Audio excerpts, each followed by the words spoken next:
So, this is something that happened a few years ago to me and my friends. There used to be an old rundown house near where I lived.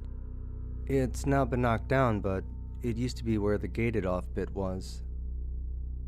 As a bit of backstory, there were all these rumors that homeless people lived in it. The previous owner was murdered, it was a drug den, etc.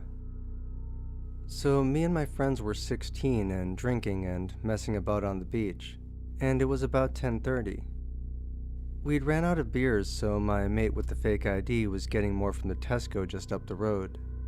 When he got back, he mentioned the house and that it would be cool to go inside. We joked about it and made our way up to the house. To be honest, I didn't want to go in and was hoping there would be a door or something to stop us from getting inside. Unfortunately, I was wrong, as there was no door on this house. We walked in, and the first thing I noticed was the very strong smell of piss, and there was dirt all over the floors.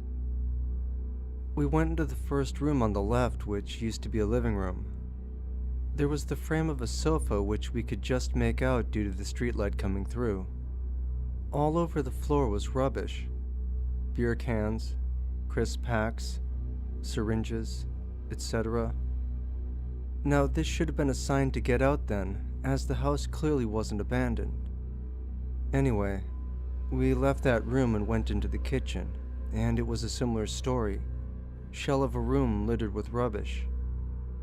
We carried on looking about the bottom floor until we got confident that it was just us. I was in the kitchen with my friend who was trying to get the fridge in there open, as it was fastened shut by God knows what. I refused to touch it due to how filthy it looked. He was making a fair bit of noise, whacking and scraping at the edges with a bit of banister from the stairs to lever it open. In between the noise he was making, we both heard a creaking sound upstairs and froze. We quickly went into the living room and saw that our other 4 mates were in there. By this point, I was panicked and terrified. We let our friends know what we heard and all agreed that it was time to leave. Everyone was trying to be brave at this point. We were walking out, and we all heard another creaking. But this time, it was on the stairs. I was at the back, turned around, and could just make out a silhouette on the stairs. I then shouted something along the lines of, "Fuck, run," and we all sprinted out. We got out of the house, hopped the wall, and were all waiting outside it, fixed on the door. A man stepped out of the house, turned back, and went inside. I don't particularly remember what he looked like, but he definitely didn't look homeless, and I didn't recognize him. Like a bunch of drunk 16-year-olds, we went back to the beach and started coming up with theories.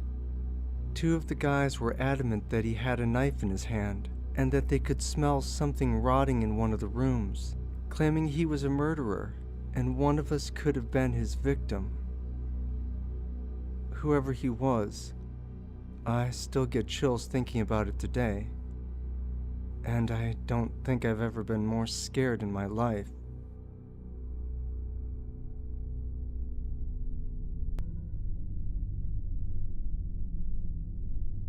I was 12 and my older sister and I were home alone for the weekend. I was waiting for a friend to pick me up and was getting restless. There was a knock on the door, and thinking it was her, I ran to answer it without checking through the peephole. A man was standing there with the clipboard and said he needed to check our gas meter. I was entrenched in disappointment of my friend still not having arrived, so I just told him, "Yeah, sure, whatever you need to do." I didn't notice at the time, but he wasn't dressed as a city official.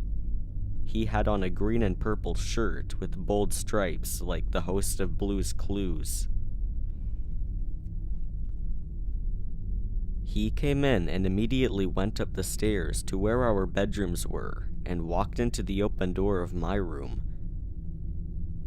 Thank God, my sister came down the stairs at almost exactly the same moment.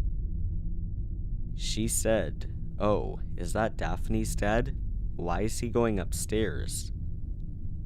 I complained about how Daphne wasn't here and was going on about how unreliable she was when my sister cut me off. Wait, if Daphne isn't here, who is that? I said, "He's here to read the gas meter." Her face turned white. She flung open the front door and dragged me out, hand clamped over my protesting mouth. She said, "Our gas meter's outside." Neither of us had a cell phone since this was the 60s, and obviously, we weren't going back in the house to call the authorities on the landline phone. Then, my ever-resourceful sister had a stroke of genius. A man was walking right by our house, and she motioned him over. She called loudly into the house, "Oh, Dad, it's good you're home. A man from the city is here to read the gas meters upstairs." And just like she'd hoped, the man on the street said, "What are you talking about?" The man in the striped shirt bolted out of the house. The man on the street asked us repeatedly if we were okay and if we needed him to stay and wait in the yard with us until our parents came home. He was very sweet. We were so startled that we barely thanked him before slamming and locking the doors and windows. As frustrated as my sister was that I let someone into the house, she begged me not to call the authorities, because my parents left her in charge and she worried she would be in trouble. I didn't want to catch any heat from carelessly allowing some guy in either, so I was on the same page. 3 weeks later, a girl in our community went missing. Same MO, she was home alone and authorities found the door open and no signs of forced entry. My sister and I discussed our options, but deep down, we knew we had no choice but to come clean. We told the police everything. I don't know if it ever helped, but they had reason to believe it was the same guy. They also tracked down the man who helped us on the street. Turns out we already knew him, as he worked in the butcher shop. We just didn't recognize him. He was lifelong friends with the family after that. Our parents were mortified. They weren't angry with us, but glad we were okay. Although, they did review the rules of caution and didn't leave us home alone for a while. They found the girl and said she'd been held for a few days and then burned alive. They never caught the man, but fear not. He was in what appeared to be his early 30s and the 60s, so in any case, he has to be dead by now. I just thank God every day for my sister's resourcefulness and quick action. False meter reader, let's not meet.